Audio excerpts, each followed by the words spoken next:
E eu digo isso porque a nossa experiência com a política sempre foi muito negativa. Toda vez que alguém, já vou polemizar, mas vem falar de voto impresso, eu só consigo lembrar da minha comunidade. Como assim você é contra o voto impresso, Tabata? Claro que eu sou contra o voto impresso. Que isso? Uma revolução que o nosso Bolsonaro está querendo trazer. Não sei se a gente vai querer entrar nesse assunto agora, mas assim... A gente vai falar sobre isso também. É palhaçada de quem acha que vai perder a eleição e quer tumultuar. Sim.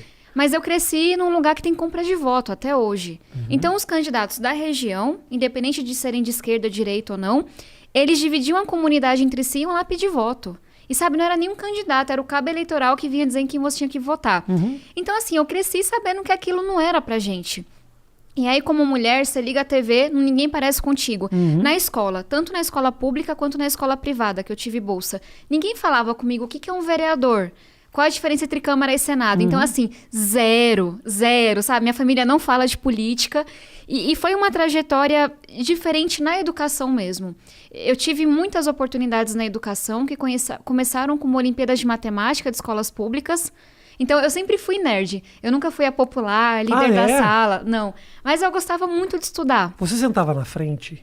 Na sala de aula? Eu sempre fui muito míope, então sim.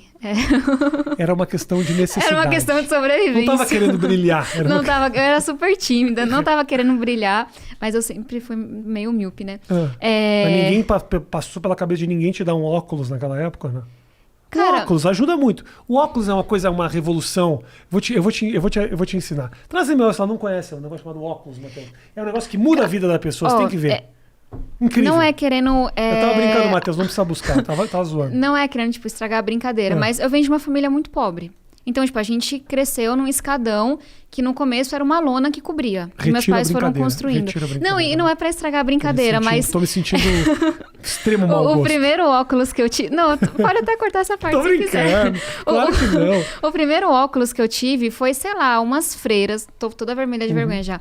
Calma. Que deram... Não, deixa eu te interromper. Se eu fosse apagar todas as brincadeiras de mau gosto que eu já fiz na minha vida, eu não teria obra. Não, é que você não tinha como saber. Não, tá tudo mas enfim, chegou um determinado momento, tinha um projeto social que deram óculos pra mim. Amarelo, de oncinha, redondo, ridículo. Eu passei a enxergar, mas eu odiava aquele óculos. E assim que eu tive dinheiro, eu passei a usar lente e recentemente eu operei. Assim, também é o trauma meu de usar óculos. Mas enfim, a partir de algum ano eu usava óculos na escola. Só que você tinha que sentar perto porque não dava pra ver. Pessoa míope, acho que nem com óculos resolve direito, mas enfim.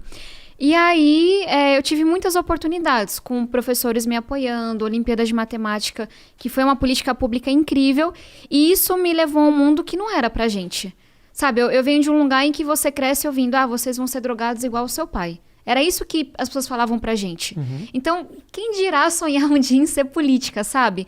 Era uma questão muito mais de sobrevivência. E eu cresci numa região de São Paulo que já foi a mais perigosa. E eu me lembro naquela época, antes, enfim, da coisa do PCC, né?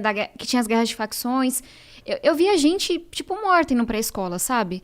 Então, era muito mais dura a realidade. Acho que, por um lado, os livros, eles quase que me abriam um mundo que não era nosso. Me ajudavam a escapar. Então, isso foi acontecendo na minha vida. Vinha uma professora e me ajudava na escola pública. Vinha um professor e pagava meu lanche e me incentivava. Então, a educação foi me salvando. E foi nesse mundo da educação, de entender que em determinado momento da minha vida eu estava com bolsa, fazendo faculdade nos Estados Unidos, podendo ser quem eu quisesse. E meus melhores amigos e primos e vizinhos, muitos não tinham nem terminado o ensino médio.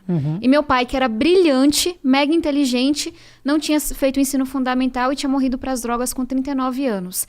Então, foi isso que me fez querer trabalhar com educação. Perfeito. Porque a educação explicava quem eu estava me tornando. Mas a falta dela explicava porque as pessoas que eu amo, que eram brilhantes, esforçadas, não estavam lá. E aí foi uma trajetória inteira na educação para eu começar a falar de política. Se você me perguntasse com 18 anos se era de esquerda ou direita, eu não sabia o que eram essas coisas, não era do nosso mundo. E aí você começa, funda movimento, vai dar aula, organiza protesto, se incomoda, e você vai vendo que se aquela política velha de guerra não mudar, a educação não vai mudar também. Então, hoje eu entendo o valor da política. Hoje, eu sou a maior defensora de formação política nas escolas. Formação cívica. Mas eu não cresci com essa visão da política, de jeito nenhum.